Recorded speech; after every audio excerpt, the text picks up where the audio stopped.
How's it going? This is Ricardo, and in this video I'll show you how to remove the wireless card on a Dell Precision 15 version 3510. If you're looking for parts for this laptop, go to our website and use this coupon for a 5% off discount.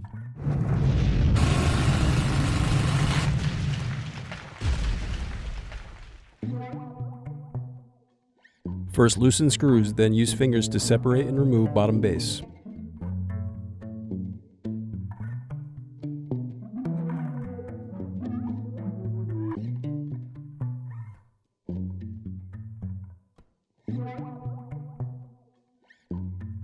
Now unscrew and disconnect battery.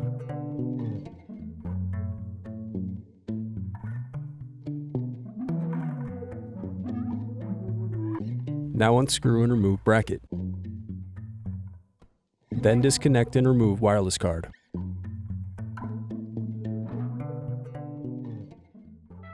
Thanks for watching. Don't forget to like and subscribe if you enjoyed this video. And if you need more, check out this playlist to watch other tutorials for your laptop. You can also click here to find parts for your laptop at partspeople.com.